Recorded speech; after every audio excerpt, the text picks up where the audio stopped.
Conheça os parceiros da sétima Socialização de Práticas Formativas.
Você será direcionado ao nosso canal do YouTube e lá você poderá curtir o vídeo e deixar seu comentário. Aproveite, se inscreva no nosso canal. Olá, estimados educadores, educadoras da CEMED e convidados. Boa noite. Nós, professoras formadoras da DDPM, eu, Adriana Teixeira, e eu, Luciana de Lima, vamos mediar esta roda de conversa com o tema Tecnologias Educacionais para a Educação Básica no Contexto Amazônico, Estratégias de Democratização. Que bom que você está participando conosco deste momento importante de socialização de práticas formativas. Estão nos bastidores uma grande equipe de professores formadores que administrarão as interações no chat, que esperamos que sejam muitas. Próximo ao término desta webconferência, teremos um link de avaliação que dará direito aos participantes, a estarem concorrendo a um sorteio, de prêmios e brindes para animar esta noite. E para darmos início à programação, teremos um momento cultural com o educador Isaac Oliveira. Ele atuou Ele atua na modalidade EJAI e participou ativamente dos encontros formativos realizados pela Rede Colaborativa de Formação Continuada da DDPM. Inspirado na regionalidade amazônica, professor Isaac apresentará para a apreciação de todos e todas as músicas Amazonas Meu Amor, do compositor Chico da Silva, Amazonas Moreno, composição de Celdo Braga e Osmar Oliveira. Informamos ainda aos participantes que todas as apresentações culturais estarão disponíveis no site da 7ª Socialização de Práticas Formativas da DDPM, na página Programação, Projeto Diálogos Artísticos. Então, conosco agora, professor Isaac Oliveira.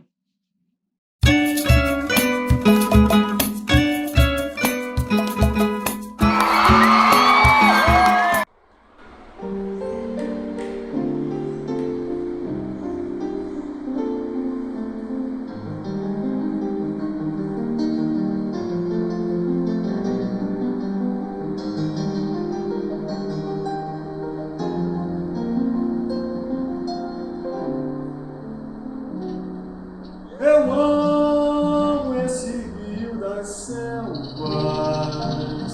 em suas restingas meus olhos vagueiam, o meu sangue nasce nas suas entranhas, e nos seus mistérios meus olhos passeiam, e das suas águas sai meu alimento. Vida, fauna, flora, o meu sacramento, filho dessa terra da cor morenês. Esse sol moreno queimou minha tez. Cabocla cheirosa, caboclo guerreiro, cunhantã viçosa, curumi sapeca. Eu amo essas coisas tão puras, tão minhas. Gostosa farinha no caldo do peixe, do banzeiro a canção, do mais farto verão. Tudo isso me faz com que eu não te deixe. Amazonas, Amazonas, Amazonas, meu amor. Amazonas, Amazonas, Amazonas, meu amor.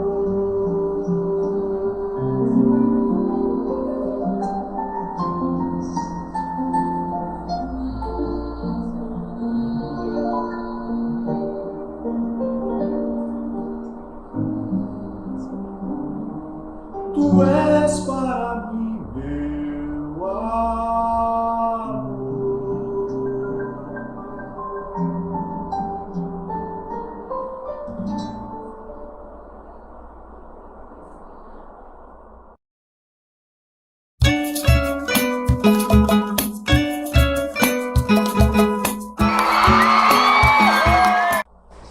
Saudações a todas e a todos, sejam todas bem-vindas, sejam todos bem-vindos. Prazer imenso estar aqui mais uma vez com vocês e vamos um pouco de música regional. Vamos lá.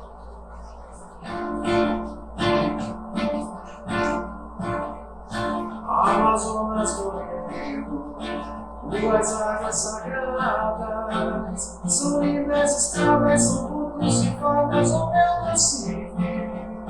A canoa que passa, o povo na graça, as gaivotas cantando ritmo, deixando o gosto de amar. É um caboclo sonhando e com arreando o seu triste penar.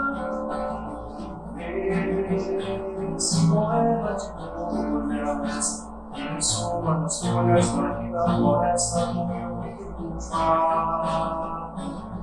É um caboclo sonhando e com arreando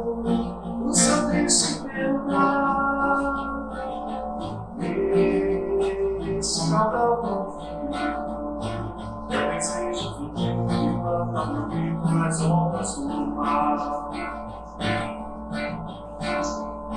Amazonas moreno, ruas áreas sagradas, são lindas estradas, são contos de fadas, o meu nasci. A canoa que passa, o voo da garça, as gaivotas da noite vão deixando o gosto de amar. É o amor sonhando e morrendo o seu triste tema. Esse poema de crônicas ressoa nas folhas da linda floresta do meu rio mar. É o caboclo sonhando e morrendo o seu triste tema. Esse caboclo eu desejo infinito que planta meu filho nas rodas do mar. Eu desejo infinito que planta meu filho nas rodas do mar. Eu desejo infinito que planta meu filho nas rodas do mar. Valeu, gente! Que maravilha, não? Olá, eu sou Luciana de Lima e eu quero externar que é uma alegria recebermos para esta conferência de abertura a professora doutora Annalise da Silva, pedagoga, historiadora, doutora em Educação pela Universidade Federal de Minas Gerais e pós-doutora pela Universidade do Estado do Rio de Janeiro. Trabalhou com educação básica em redes públicas e particular por 29 anos, diretora de escola eleita, presidenta eleita do Conselho Municipal de Educação de Belo Horizonte, foi representante dos Fóruns de Educação de Jovens e Adultos do Brasil na Comissão Nacional de Alfabetização e Educação de Jovens e Adultos do MEC-CECADI no biênio 2012-2013, professora associada do Departamento de Métodos e Técnicas da Federal de Minas Gerais, coordenadora do Núcleo de Educação de Jovens e Adultos, tem uma ampla experiência na área de educação, como podemos observar nesta síntese de seu vasto currículo.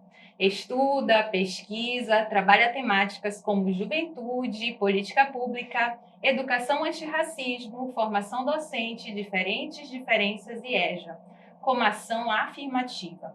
E hoje dialogará conosco acerca do tema Tecnologias Educacionais para a Educação Básica no Contexto Amazônico, Estratégias de Democratização. Professora Annalise, seja muito bem-vinda, receba o abraço caloroso de todos e todas aqui presentes. A senhora dispõe de até 30 minutos para essa sua fala inicial e após esse momento nós traremos as interações do chat para o nosso diálogo. Muito boa noite a cada um e a cada uma. Me ouvem? Tudo bem aí com o som? Deixa eu ver aqui no bate-papo do YouTube. O bate-papo do YouTube tem sido o meu grande aliado, né? Durante esse período aí de remoto, né? É lá que as pessoas dizem assim, estamos ouvindo, sim, a gente está escutando. E então isso te dá um alento, né? Isso te dá uma sensação de não estou falando sozinha.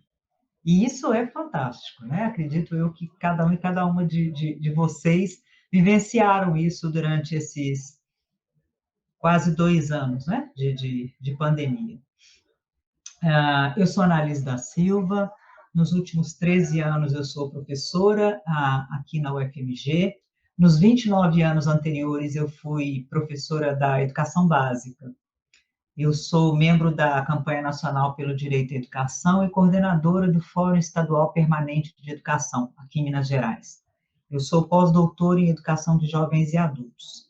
E com toda essa titulação, para conseguir ficar nos 40 minutos que eu tinha, que agora acabei de saber que são 30, eu vou me ater aos slides, senão eu realmente vou entrar a noite adentro aí, falando e conversando com vocês.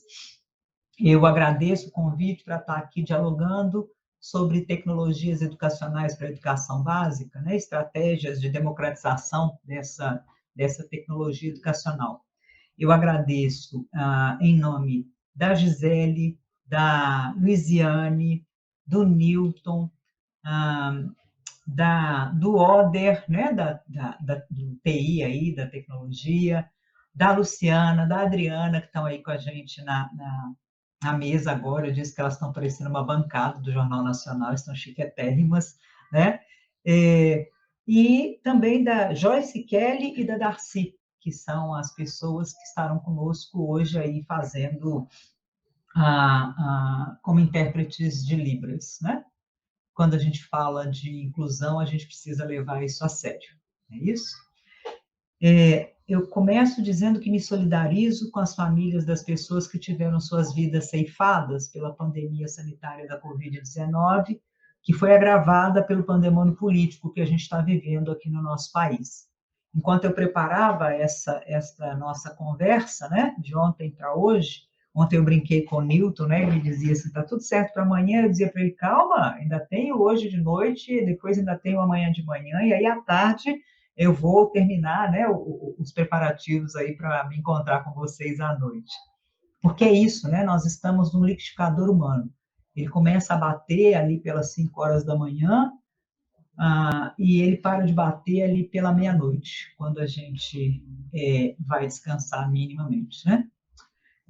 Mas eu não posso deixar de me solidarizar com as famílias das pessoas que, durante esse período em que eu preparei essa nossa conversa, morreram, aí em Manaus, né? Porque se a gente for falar em termos do Amazonas, se a gente for falar em termos do Brasil, nós vamos ter um número muito, muito maior, né? E às vezes alguém pode dizer assim, mas só 2 pessoas. Certamente, alguém que pensar dessa forma, né, vai nos mostrar que é uma pessoa que tem dificuldade com o processo de empatia, né, e que, portanto, é uma pessoa que não é adequada para o trabalho com a educação de jovens e adultos, já que nesse trabalho a gente pratica necessariamente a empatia todo o tempo, né? Pode passar para nós, por gentileza, o slide? Eu preciso iniciar a minha fala aqui com vocês, explicitando, né, a definição sobre educação com a qual eu trabalho, né? Com a qual a gente vai estar lidando aqui nessa conversa. Porque é uma educação que entende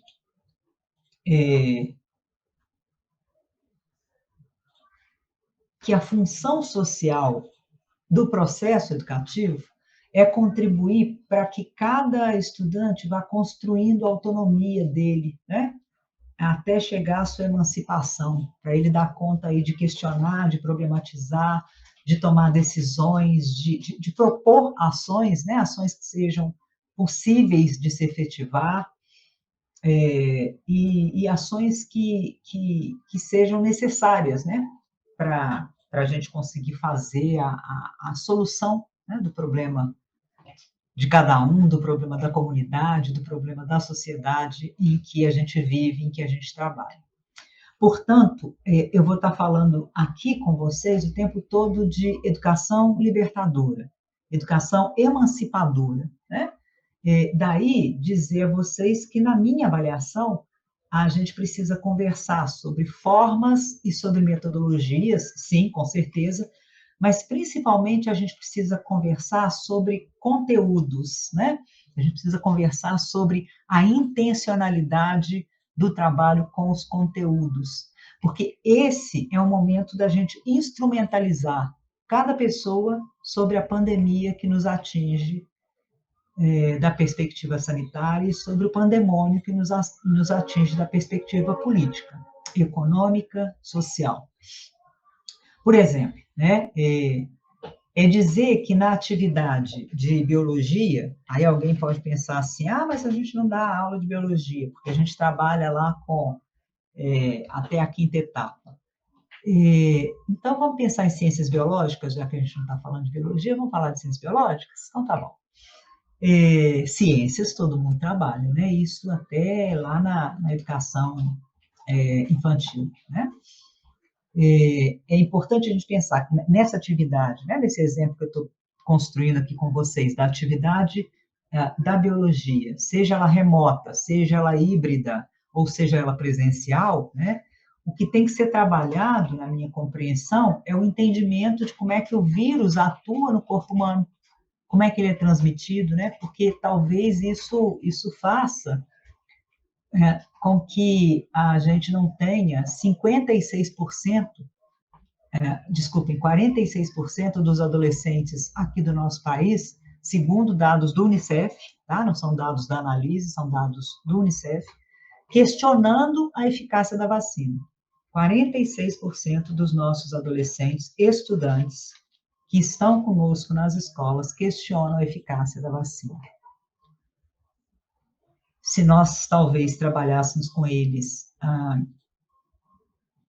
na ciência biológica, na biologia, né? Essa questão do que é o vírus, como é que ele atua no nosso corpo, como é que ele é transmitido, né? Talvez a gente desse conta de pelo menos diminuir esse número. Um outro exemplo de por que eu estou dizendo aqui, quando a gente está conversando sobre tecnologias, não era esse o convite? Por que eu estou aqui falando sobre conteúdo, né? Um outro exemplo é que a gente precisaria, na matemática, por exemplo, trabalhar com os educandos o que significa a curva de crescimento da contaminação, né? O que significa 1 bilhão de vacinas que serão doadas pela China para o continente africano, que tem 1 bilhão e 400 milhões de habitantes.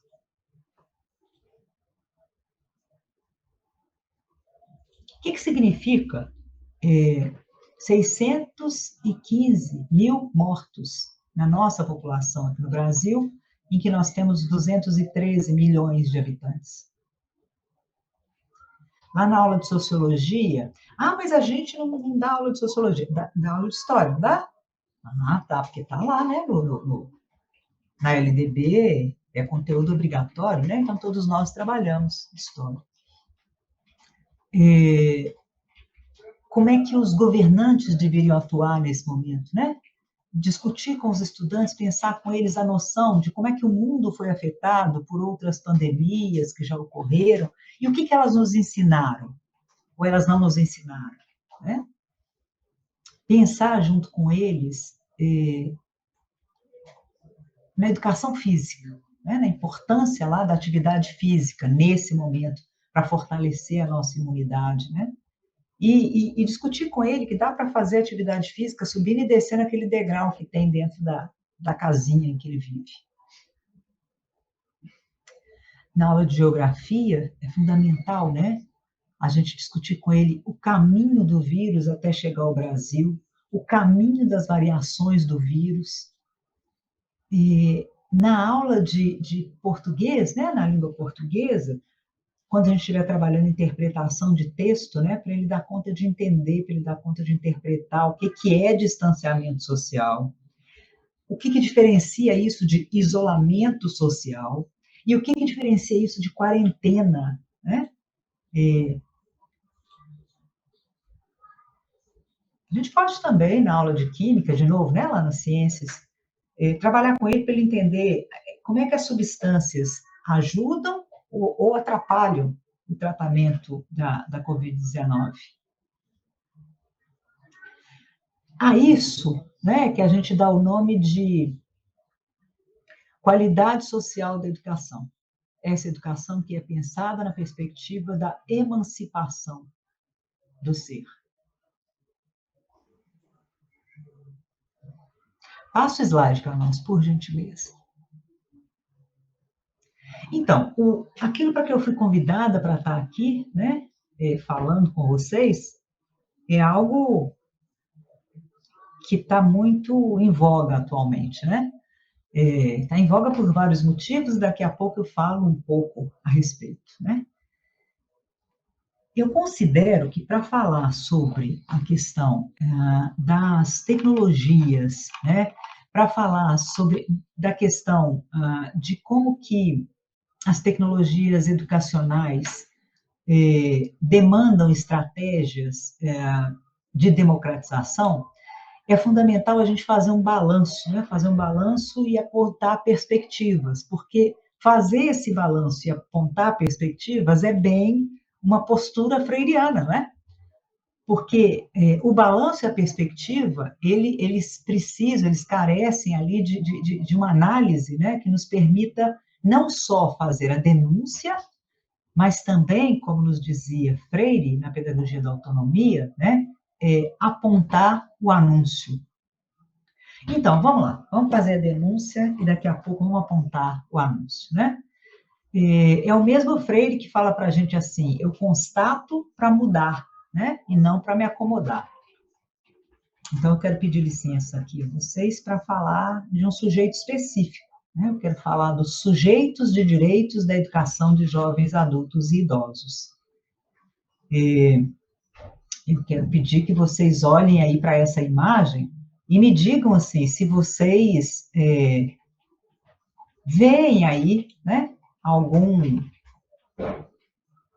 educando com o qual vocês trabalham, né?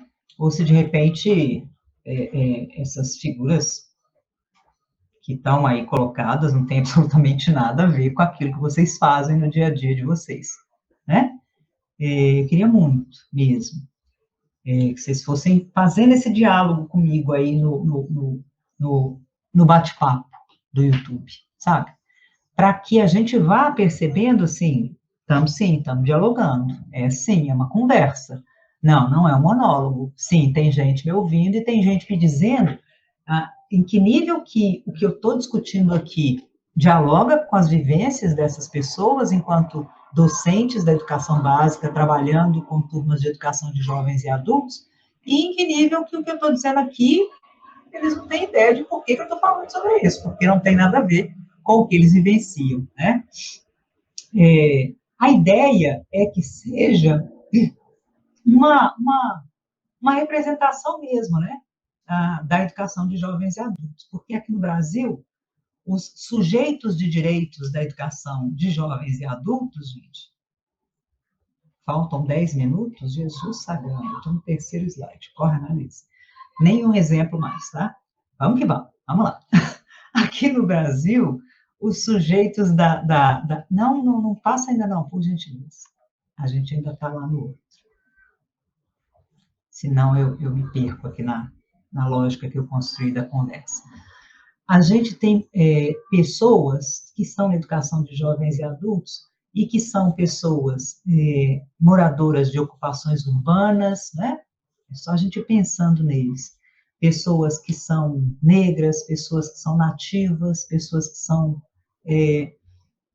ribeirinhas, pessoas que estão em restrição, então em privação de liberdade, pessoas com deficiência, pessoas LGBTQIA+, né? Pessoas em situação de rua, pessoas estrangeiras, dentre tantas outras pessoas aí que são vítimas de uma violência social, vítimas de uma violência do Estado, né? No Brasil, são 88 milhões dessas pessoas lesadas aí no seu direito constitucional à escolarização, né? E eles trabalham em empregos que são desde empregos formais até empregos informais, passando, inclusive, por empregos ilegais, né? E a gente precisa o tempo inteiro entender que eles são os trabalhadores e as trabalhadoras, né?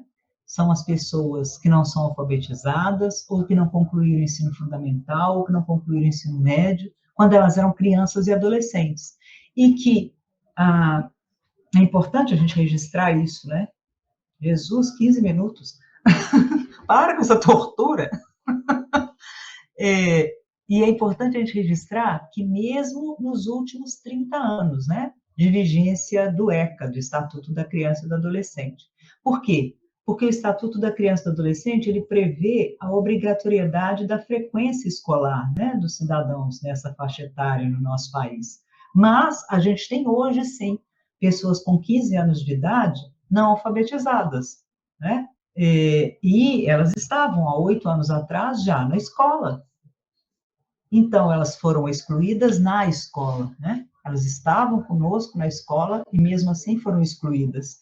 E, olha, quando a gente fala elas estavam na escola, fica parecendo que os 80 milhões, né, de sujeitos da EJA estavam na escola, estão matriculados, têm o seu direito constitucional garantido.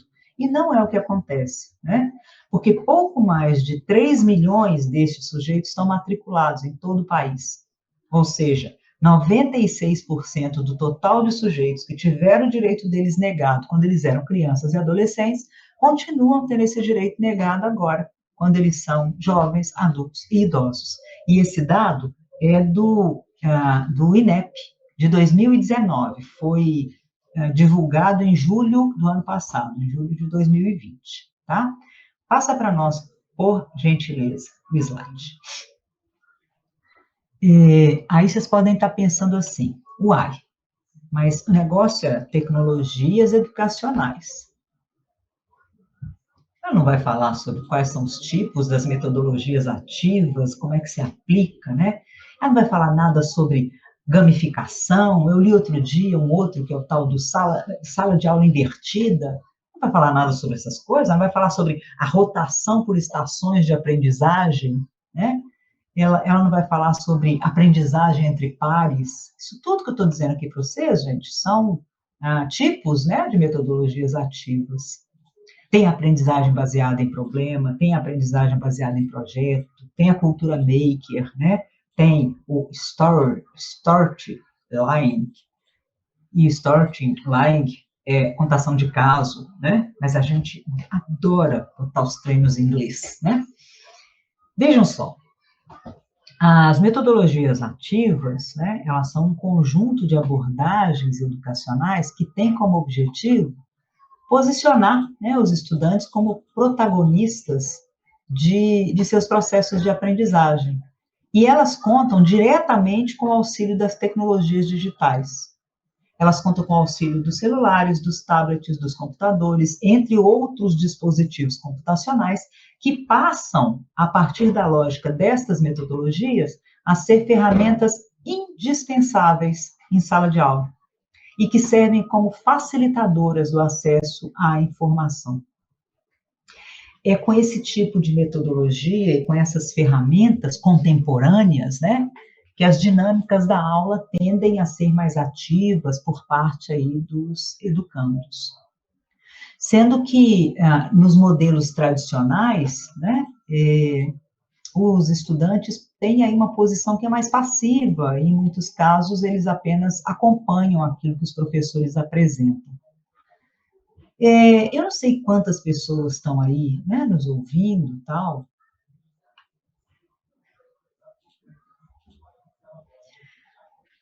Mas eu fico pensando que aquelas delas que fizeram pedagogia, aquelas delas que fizeram licenciaturas, né, devem estar pensando assim, a gente não estou entendendo, isso é novo?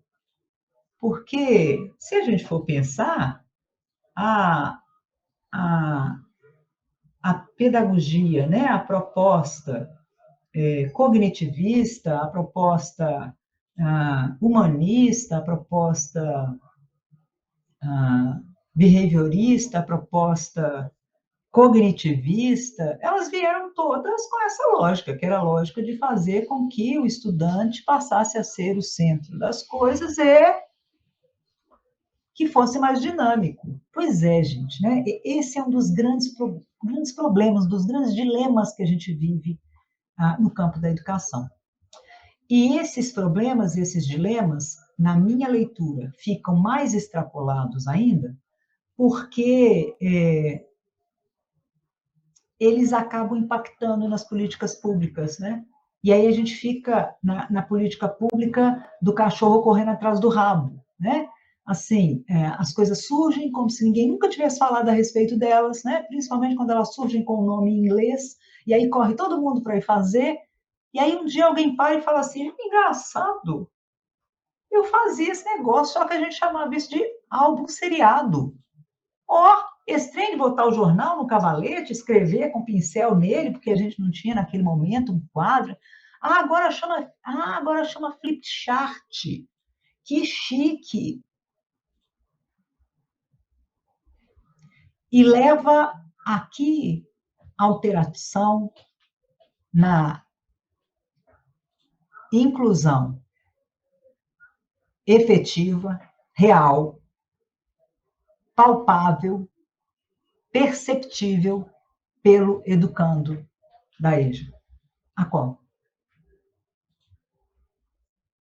Quando eu fico pensando que essas coisas, né, das metodologias ativas, elas propõem que você tenha uma aprendizagem, né, ativa dos estudantes, por causa das diferentes atividades que serão trabalhadas, por causa dos estímulos e dos modelos de educação que serão aplicados em sala, eu fico me perguntando, e a parte nova está onde? Se a gente for ver John Dewey, se a gente for ver Skinner, já que estás falando de estímulo, é uma nova leitura da tecnologia, isso? Ou é uma velha leitura com uma tecnologia nova? A ideia é a gente pensar a respeito, só pensar mesmo. Passa o slide para nós, por gentileza. E sim, o meu objetivo era que vocês ficassem vendo ali os sujeitos naquele slide anterior. O objetivo era esse. Não é que vocês vissem como é que funciona a aprendizagem baseada em projetos, a gamificação, a sala de aula invertida. Disso podemos falar no outro dia, se depois de hoje vocês ainda quiserem saber a respeito. Bom, mas aí então, para a gente ir caminhando para os nossos finalmente, né? Parece que eu tenho 5 minutos ainda.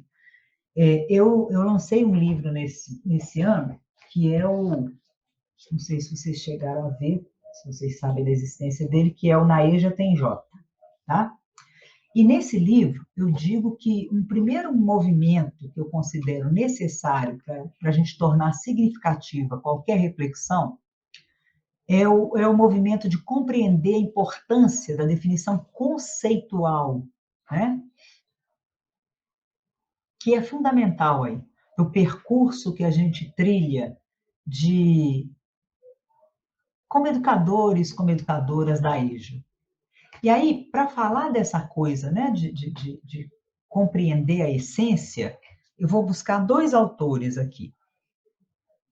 Nenhum deles é recente. Um deles é o Karl Marx, né, que lá na obra dele, O Capital, ele fala que toda ciência é supérflua se a aparência e a essência das coisas se confundirem. Ou seja, se essência é aquilo que me diferencia, que me marca, que diz o que, quem e como sou eu, né? Ele diz o seguinte: se isso ficar confundido com a aparência, né, vai ser tudo supérfluo. E tem um outro autor, que também é filósofo, diferentemente do Marx, que é prussiano, esse outro cara é um tcheco, né, que é o Karel Kosika. O Karel, ele tem um livro que chama Dialética do Concreto. E esse livro dele, nesse livro, né, o Karel diz o seguinte, que sem decomposição não há conhecimento. Então, o que ele está dizendo? Ele está dizendo o seguinte: se eu não pegar, se eu não desmontar as coisas, né, como se eu estivesse num grande quebra-cabeça, se eu não for, como é que fala? Se eu não for desmontando esse quebra-cabeça e remontando esse quebra-cabeça, conhecendo o todo, mas também conhecendo cada parte, se eu não fizer isso, né, mesmo que me pareça que as coisas são tão misturadas que vai ser impossível reconhecer as coisas de forma desmembrada, ele diz que se eu não fizer isso, eu não chego na essência. Então, se eu não separar os conceitos, eu não chego na essência. Somente quando eu destrincho a coisa, quando eu decomponho a coisa, é que eu consigo chegar na essência. E essência é o que me permite perceber a diferença entre independência autonomia e emancipação. E isso, gente, para nós que somos docentes na educação de jovens e adultos, é fundamental. Porque a gente está trabalhando com a perspectiva da emancipação dos povos. Nós não estamos discutindo independência nem autonomia, nós estamos além disso, nós estamos falando de emancipação. Ué, professora, mas o que diferencia? O que é essa tão... Né? Onde é que está essa diferença, né? Aí. Bom, vou tentar aqui ser rápida. Jesus me abana. Eu não consigo concluir em 3 minutos. Que ótimo. A gente para no meio, depois vocês fazem perguntas e eu vou falando a respeito. Vamos lá. Deixa eu tentar ver se em 3 minutos eu pelo menos consigo dizer para vocês quais são qual que é a diferença, né, entre independência, autonomia e emancipação. Olha um exemplo. Quando um educando aprende a consultar o dicionário, tá? Ele está independente. Quando ele aprende onde que ele consegue um dicionário para consultar, sem que eu, professora, precise levar o dicionário até ele está autônomo. Quando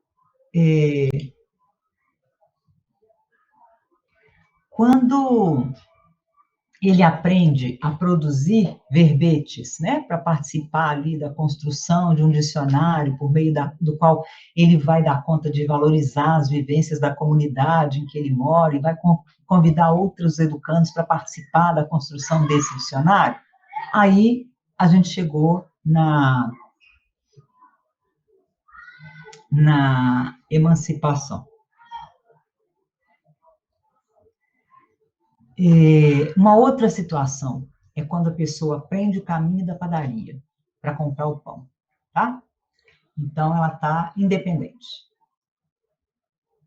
Se essa mesma pessoa, procurar outros caminhos para chegar a outros lugares onde também é possível comprar pão, aí ela está autônoma.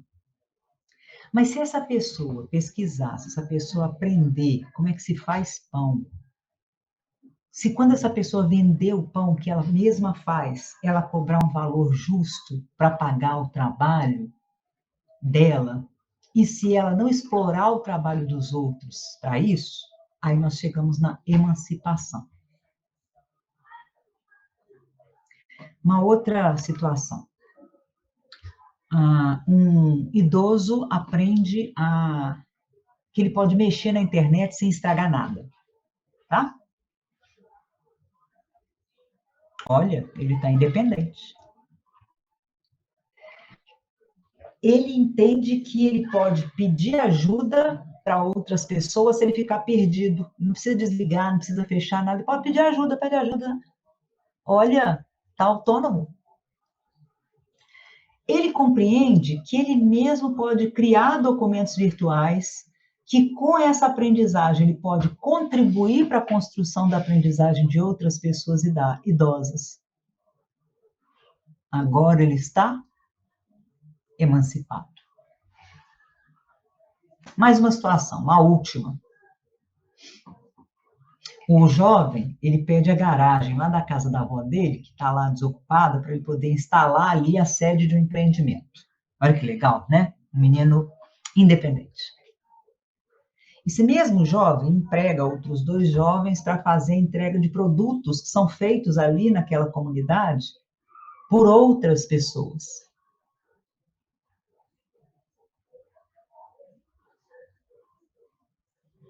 Olha, autônomo.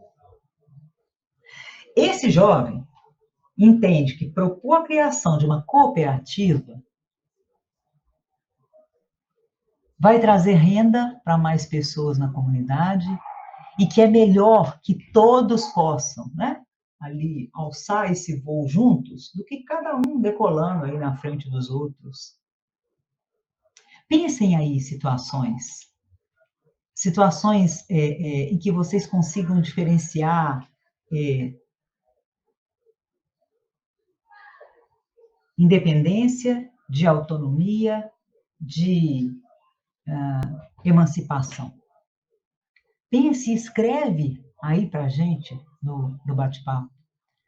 Acho que vai ser super legal para a gente conseguir compreender essa diferença. Lembrando que a proposta é aquela proposta do rapper Emicida, né? Naquele documentário dele, o Amarelo. Se vocês não viram ainda, vejam, é fantástico. É sempre início, meio e início, né? E o Emicida não fala isso sozinho, não, né? O Sócrates dizia isso, não o jogador, o filósofo. Ele dizia isso, né? Que é quando a gente chega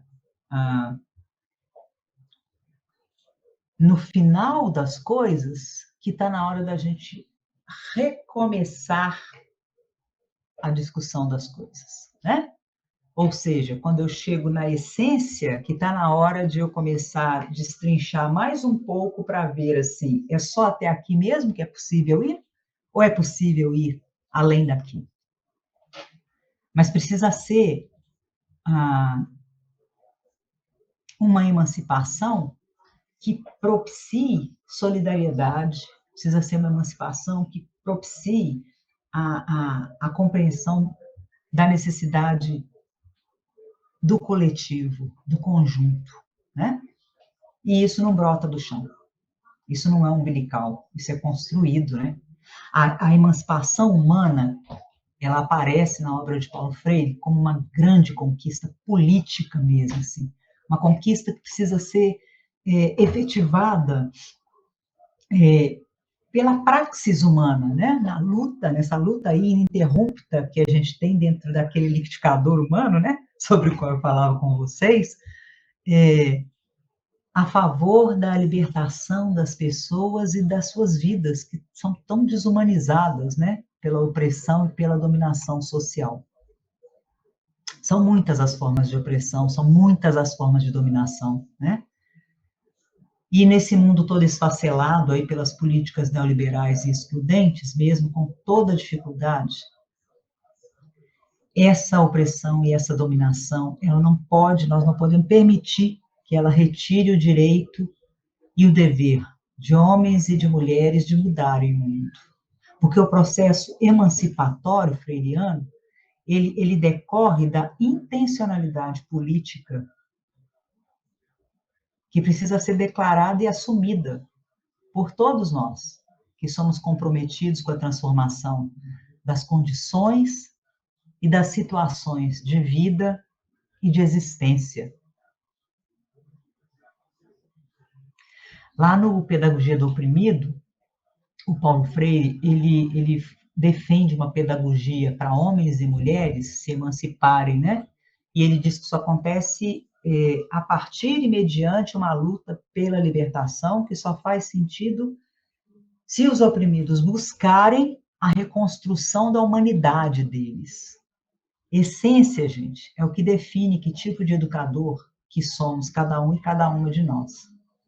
Qual que é a essência da sua prática pedagógica? Qual que é a sua intencionalidade? Passa para nós o próximo slide, por gentileza.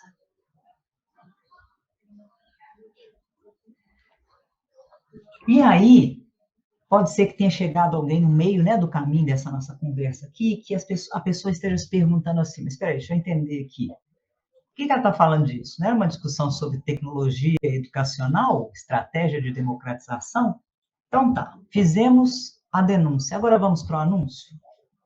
Por que nós não podemos pensar tecnologia sem pensar os sujeitos? Ia ser tão mais fácil, né? Pensa só assim, qual tecnologia educacional nós vamos usar? Independentemente do sujeito, vai, usa a tecnologia. É porque a gente acredita nessa perspectiva de educação de qualidade social, nessa perspectiva de educação emancipadora. É por isso que a gente não vai concordar que basta falar da tecnologia. Então, feita a denúncia, vamos ao anúncio. Terminou o meu tempo de fala com vocês e eu queria pedir, né, aqueles e aquelas que avaliarem que vale a pena ouvir, eu queria pedir que vocês me perguntassem lá no bate-papo do YouTube, assim, Analise quais que são as propostas concretas que você pode apresentar para anunciar, né, as possibilidades. Fizemos a denúncia, agora vamos ao anúncio. Meu tempo com vocês está esgotado. Vamos lá? Muito obrigada, professora Annalise, pela brilhante exposição da temática, né? Então vamos dar início à nossa rodada de perguntas, né? Mas enquanto as perguntas estão chegando, um tempinho para a senhora tomar uma aguinha, um suco, né? Descansar um pouquinho a voz, queria dar algumas orientações, né? Pedimos que os nossos participantes preencham, né, o link, que já está aí no chat, para que possam participar de um sorteio que vai acontecer agora ao final, né, da nossa webconferência.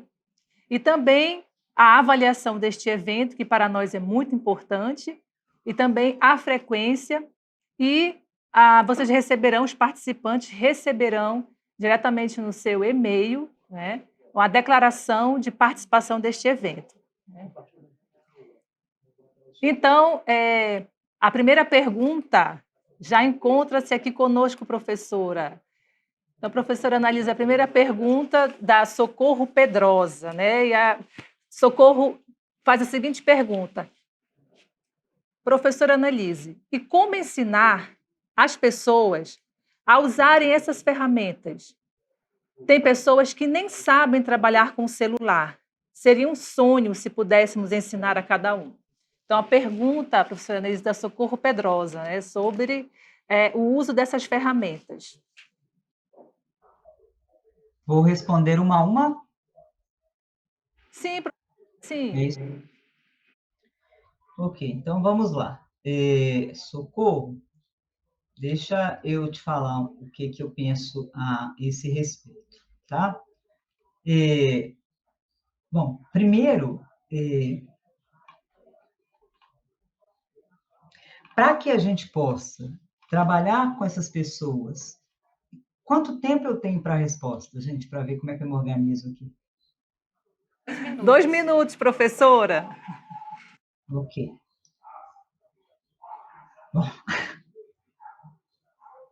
Bom, vamos imaginar que isso seja possível. Vamos lá. Socorro, para a gente pensar na questão de como trabalhar o uso da ferramenta, primeiro a gente precisa compreender que a gente não vai ensinar. A gente precisa compreender que a gente vai compartilhar esse saber, tá? Ele sabe usar outras ferramentas, ele sabe usar outras tecnologias, ele sabe usar o rádio, e a gente pode começar por aí, né?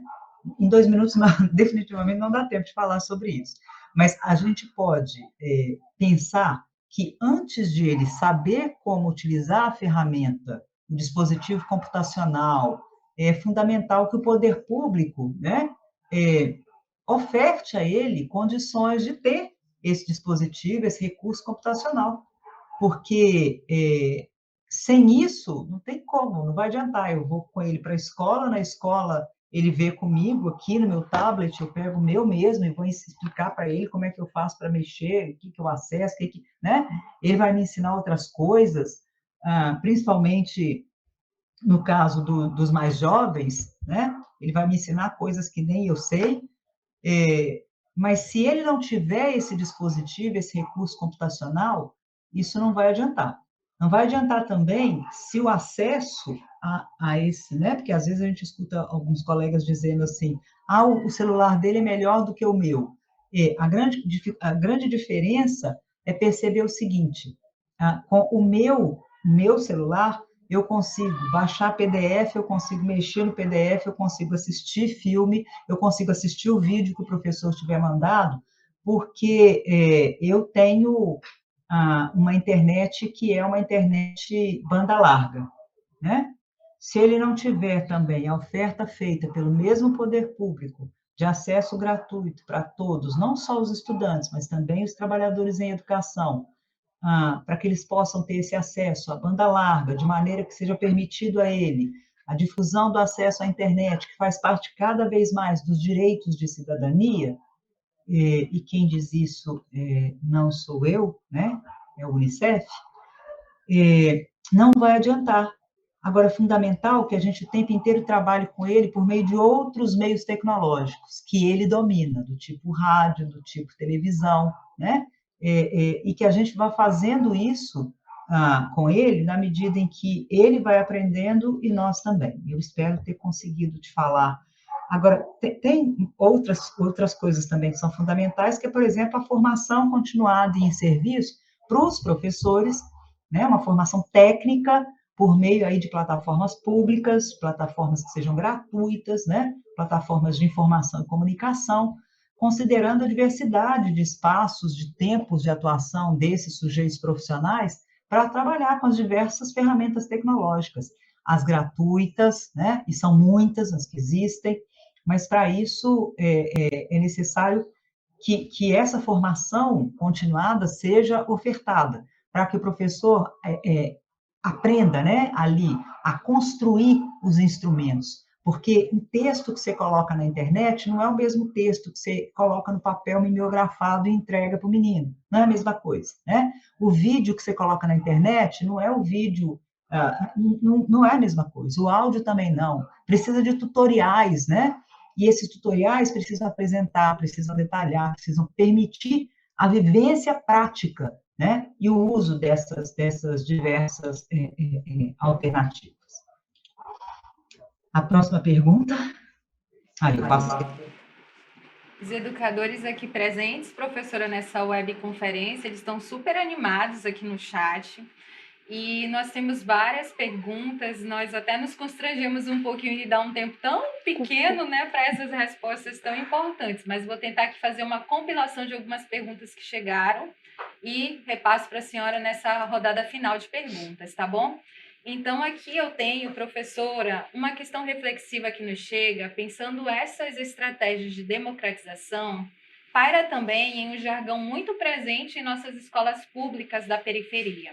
Porque têm sido taxados de paternalistas os educadores que procuram entender e agir diante das dificuldades existenciais dos educandos, como se, ao buscarem conhecer e proporcionar meios de autonomia a estes, os estivessem favorecendo em detrimento dos demais. Aliada a essa pergunta, tem aqui outra pergunta da Neila Siqueira, que diz assim: como a senhora sugere a promoção da independência, autonomia, emancipação dos alunos da EJAI que não têm acesso a recursos tecnológicos? E mais uma pergunta aqui que aparece na tela é: qual a sua percepção de uma proposta curricular da EJAI numa perspectiva interdisciplinar e transdisciplinar? Então, finalizo essa rodada de perguntas, devolvendo a fala para a senhora. Fique à vontade para responder. Bom, vamos lá. Eu não consegui registrar aqui os nomes das pessoas que fizeram as questões, mas vamos à resposta. Bom, primeiro, eu queria dizer que talvez a forma mais objetiva de responder a questão do paternalismo é dizendo às pessoas que não se trata de paternalismo, né? Se trata de solidariedade de classe. Se a gente entende que a gente é trabalhador, da mesma forma como o educando é trabalhador, né? Não há motivo para que a gente cobre dele aquilo que a gente acha desrespeitoso quando o gestor público cobra de nós, né? Quando o gestor público não nos dá as condições objetivas para realizar o nosso trabalho com excelência, a gente se sente desrespeitado.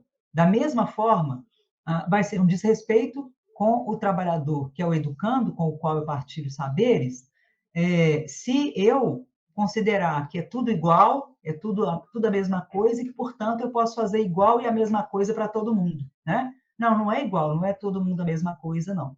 A gente tem docente que, durante a pandemia, não teve problema de saúde emocional, de ficar colado na frente da tela, e a gente tem docente que, sim, teve problema de saúde emocional, de ficar colado na frente da tela. Da mesma forma, é diverso com o educando, né? Então, da mesma forma que a gente não quer que o gestor público nos trate como se fôssemos um rebanho, e que necessariamente precisamos estar ocupando os mesmos espaços com as mesmas condições, é interessante que a gente também não faça esse tipo de tratamento em relação aos educandos. E para isso basta que a gente dê conta de entender o significado, né, a essência de solidariedade de classe. E aí, de novo, né, a classe trabalhadora e não necessariamente todos no trabalho formal, né? A gente tem trabalhadores nessa classe trabalhadora que estão no trabalho informal e temos trabalhadores nessa classe trabalhadora que estão no trabalho ilegal. E a gente tentar pensar um pouco como é que os mundos do trabalho foram se reorganizando. Já passaram os 2 minutos. Eu respondo as outras duas? Não? Sim, Sim, né? Respondo? Pode responder? Tá. sim. Sim, professora. Por favor, professora, Ok. fique à Fique à vontade. vontade. Obrigado. Então, em relação à questão da promoção da independência e a emancipação, eu penso que se a gente der conta de compreender o tempo todo, tá? Que as condições objetivas são fundamentais para que as pessoas cheguem à emancipação. Lembrem-se lá de cada um dos 4 exemplos que eu dei, 4 ou 5, não sei, exemplos que eu dei, tá? Eles todos começam numa situação em que as condições objetivas são mais precarizadas e elas vão se ampliando, para que a pessoa dê conta de ela fazer, e não só fazer sozinha, mas fazer coletivamente, e não só para um bem pessoal, mas para um bem que é coletivo. Então, eu penso que uma das formas de se promover a independência é se promovendo com frequência atividades que sejam atividades coletivas, reflexões que sejam reflexões coletivas, para que as pessoas entendam que não é verdade que a Annalise conseguiu virar pós-doutora, por que ninguém mais pode conseguir, tá? Não é verdade que a Annalise conseguiu isso sozinha. Para a Annalise chegar até aqui, a Annalise precisou meter o pé num monte de porta. E, como eu costumo dizer, a Annalise só não quebrou o pé porque as pessoas que vieram antes dela haviam ali afrouxado os ferrolhos das portas nas quais ela meteu o pé, senão ela teria quebrado o pé. Então, é fazer essa discussão o tempo todo, assim, como é que foi a vida dos pais da Annalise, que tipo de sacrifícios eles passaram para que ela pudesse começar a trabalhar só aos 14 anos e não aos 8, como eles começaram, né? O que foi, o que vem antes de mim para que eu seja a essência do que sou? Eu acho que se a gente trabalha isso com os educandos, à medida em que a gente vai trabalhando isso com a gente mesmo, a gente vai conseguindo compreender como chegar até a emancipação. Lembrando o tempo todo que chegou na emancipação, começa de novo o processo, tá? Que é o início, fim e início. E, por fim, a questão da interdisciplinaridade e da transdisciplinaridade, de novo, eu trabalho no coletivo. Eu dei aqui vários exemplos de como que diversas disciplinas podem trabalhar a questão da pandemia do Covid-19, e há várias outras possibilidades deste trabalho ser feito no coletivo. Mas não precisa de mais tempo para aprofundar esse como que faz no coletivo, tá? Mas não?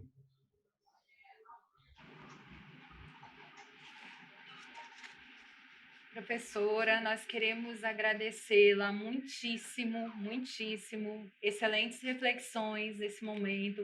Gostaríamos de tê-la aqui a noite inteirinha, até a madrugada, discutindo todas essas questões que vieram pelo chat. Acredito que os nossos colegas educadores se sentiram contemplados. Agora nós vamos para um momento especial também desse evento, né, que é o nosso sorteio, mas antes gostaríamos que a senhora desse as suas considerações finais, né, a sua despedida aqui conosco, já com gostinho de quero mais. Fique à vontade, professora. Eu quero falar de uma última possibilidade. Posso?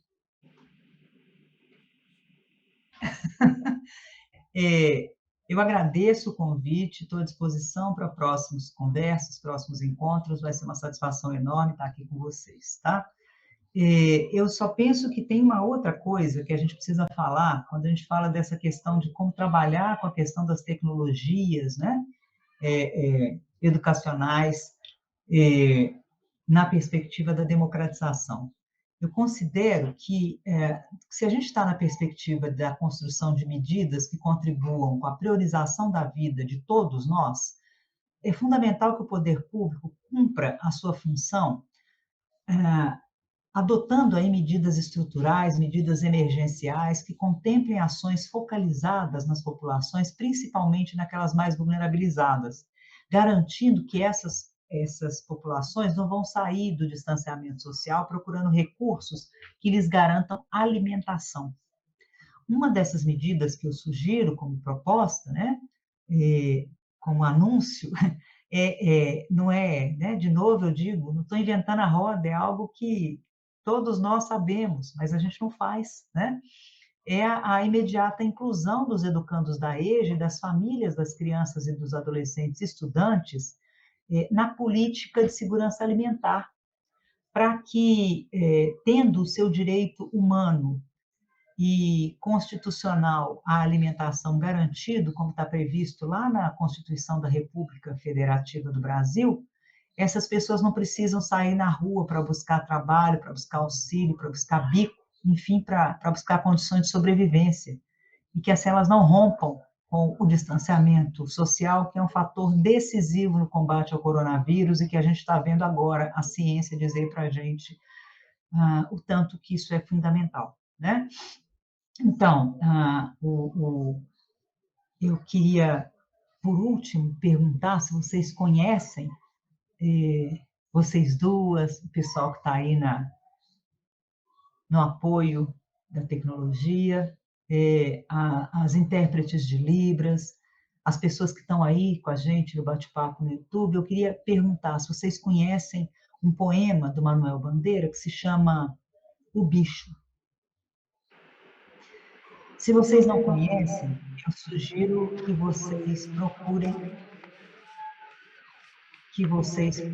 na internet. Gente, está dando eco, não está?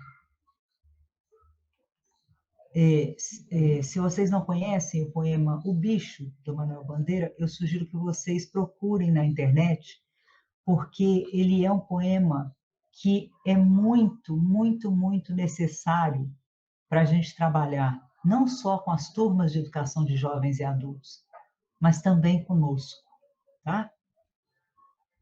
É muito, muito, muito fantástico que a gente discuta aquilo que está colocado lá naquele poema. Porque aqui em Belo Horizonte, e eu espero que não seja uma realidade de vocês aí em Manaus, mas aqui em Belo Horizonte a gente vê a cada dia mais pessoas que são sujeitos da EJA revirando o lixo para comer. E se há que a gente está pensando em tecnologias, vamos pensar nas tecnologias que podem garantir alimentação para todas as pessoas. Vamos pensar em tecnologias educacionais que podem nos permitir trabalhar este poema em sala de aula com educandos da educação de jovens e adultos. Vamos pensar na necessidade do Wi-Fi gratuito espalhado pela cidade, em pontos, inclusive na periferia, né, da cidade, em pontos em que os educandos da EJA, que ainda não voltaram no presencial, possam acessar, né, para estudar, para não ter o seu direito, mais uma vez, negado. Eu agradeço muito, tá, gente? E me desculpo por falar muito. Um grande abraço. E no abraço nosso. Recebam. Meu nome entra no sorteio. Então, nós agradecemos a todos e todas que participaram desse diálogo conosco, um diálogo muito enriquecedor, né? Então, chegou esse momento esperado, que é o momento de sorteio. Quem ainda não preencheu o link de avaliação em frequência, tá lá no chat, corre lá, preenche rapidinho, ainda dá tempo.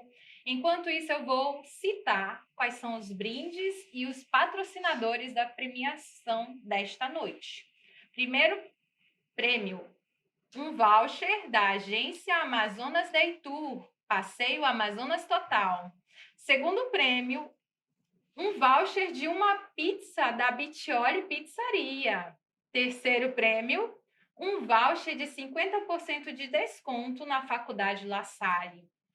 O quarto prêmio é um vale-presente de R$ 100 na loja Trop.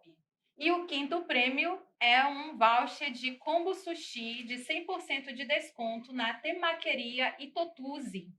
Sexto prêmio, um voucher de 50% de desconto também lá na Faculdade La Salle. Sétimo prêmio, um voucher de uma planta ornamental Mini Canto Verde. Oitavo prêmio, um cachepô de crochê da loja RS Arte em Crochê. Nono prêmio e o 10º prêmio, uma boneca personalizada do Ateliê Feltro Coisas e Tal. Que maravilha, né? Vocês podem concorrer aí a todos esses prêmios. Preencham, a avaliação e frequência é muito importante para nós. E vamos lá para o sorteio. Vai aparecer aí na tela o número de todos aqueles que preencheram. E o primeiro sorteado é... Vamos ver quem vai ganhar o voucher da agência Amazonas Day Tour. Número 23. Quem será que é esse número 23? Que rufem os tambores, né? Sortudo, né, Luciana? Ou a Sou sortuda. sortuda deste primeiro Número prêmio. 23, deixa eu ver aqui o que está aparecendo. Daniel Couto de Oliveira. Parabéns, Daniel, você vai passear. Muito bom. E agora o próximo prêmio, vamos lá. Número... Aqui é tudo ao vivo, gente. Número 9. Quem será o felizardo ou a felizarda desse número 9? Nosso TI aqui arrasando. Dilma Nazaré dos Anjos da Fonseca ganhou um voucher de uma pizza da Biccioli Pizzaria. Quem não conhece essa pizzaria, olha, precisa conhecer. Uma delícia. Vamos para o terceiro prêmio. Sorteador na tela. Sortudo, sortuda. Vai aparecendo. 29. 29? Eu acho que o 29 já foi, não foi, não? Não? Então, quem... Foi Ah, 23. era o 23. Foi Pronto, 23. olha. Railane Cavalcante Aguiar, você ganhou 50% de desconto na Faculdade La Salle. Parabéns. Próximo sorteador na tela, número 7. 7, esse número aí. Vamos ver quem? Ao enviar o link da avaliação e frequência, aqui, Deisiane Santos de Oliveira, você ganhou um vale-presente de R$ 100 na loja Trop. Já vai poder ir lá, mudar o look, né?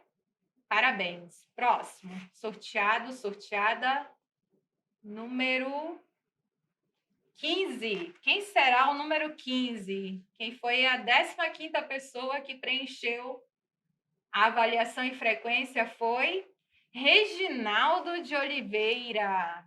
Ele ganhou um voucher de combo sushi com desconto lá na Temaqueria Itotuzi. Vamos lá. Próximo número sorteado é 35. Número 35. Número 35. Natália Maria Rocha ganhou um voucher de 50% de desconto na Faculdade La Salle. Esse ano vai ter muita gente estudando, né? Número 30, vamos lá? Número 30, o sorteado é Nadjane Kathleen. Nadjane, você ganhou um voucher de uma planta ornamental no Mini Canto Verde. Parabéns. Espero que você aproveite bastante seu prêmio. Próximo número. Olha, são muitos brindes. Todos os nossos patrocinadores, muito obrigada. Número 41. Número 41. Quem é o felizardo, a felizarda? Vai aparecer na tela. Carla Andréia Sampaio Mendonça. Você ganhou um mini cachepô de crochê na loja RS Arte em Crochê. Parabéns! E o penúltimo brinde, 32. Quem será que era o número 32? Vamos lá? Quem é o sortudo, a sortuda? Suelen Gomes Barros! Parabéns, Suelen! Você ganhou uma boneca personalizada lá do Ateliê Feltro Coisas e Tal. E o último prêmio, 10º prêmio, vai para o número 19. Quem é o número 19?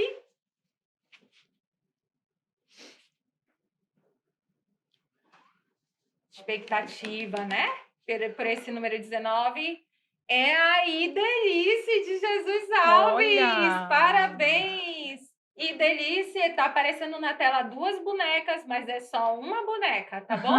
Você ganhou uma boneca personalizada no Ateliê Feltro Coisas e Tal. Parabéns, parabéns a todos. E onde que eles vão retirar esses prêmios, Drica? Olha, todos esses felizardos do nosso sorteio poderão retirar os brindes. Prestem atenção, hein, gente? Prestem atenção.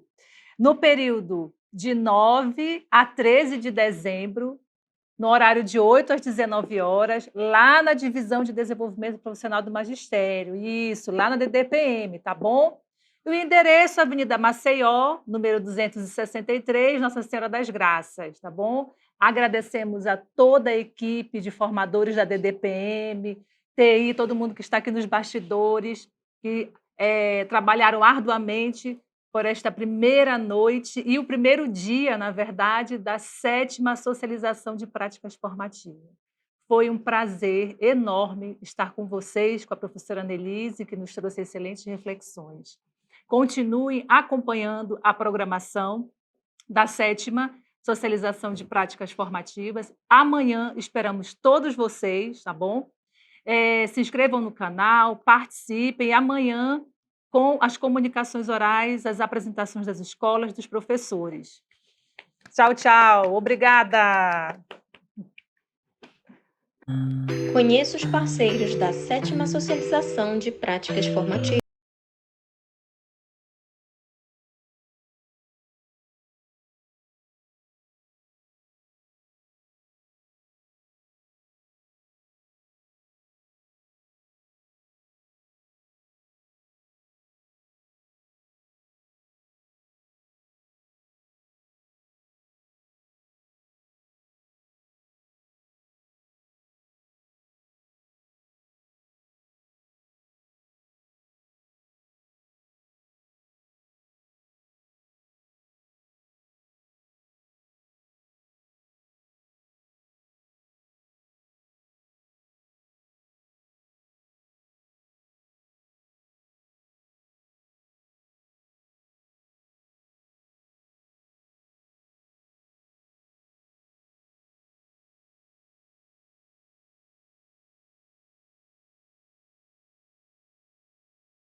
Síncronas na programação da 7ª Socialização de Práticas Formativas. Para você conferir quais são elas, acesse o site da Socialização de Práticas Formativas.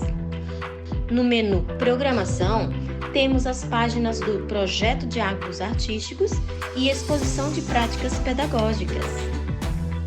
Na página Projeto Diálogos Artísticos, você poderá prestigiar a exposição A Natureza que Habita em Mim, cujas produções revelam os diversos olhares, memórias e reflexões dos professores artistas sobre o cenário atual e a necessidade da preservação do meio ambiente. Nos diálogos artísticos estudantes, temos um espaço dedicado à criatividade de estudantes da rede pública de ensino. Nas apresentações culturais, temos produções artísticas desenvolvidas por professores da rede pública de ensino que visam incentivar a cultura e o conhecimento. Já na arte no banzeiro literário, o objetivo é unir arte e literatura em um encontro lúdico e cheio de possibilidades. Agora, na página das exposições de práticas pedagógicas, você poderá encontrar os vídeos dos trabalhos realizados pelos professores. Não deixe de conferir as mais de 50 produções. Ao selecionar o vídeo, você será direcionado ao nosso canal do YouTube e lá você poderá curtir o vídeo e deixar seu comentário. Aproveite, se inscreva no nosso canal.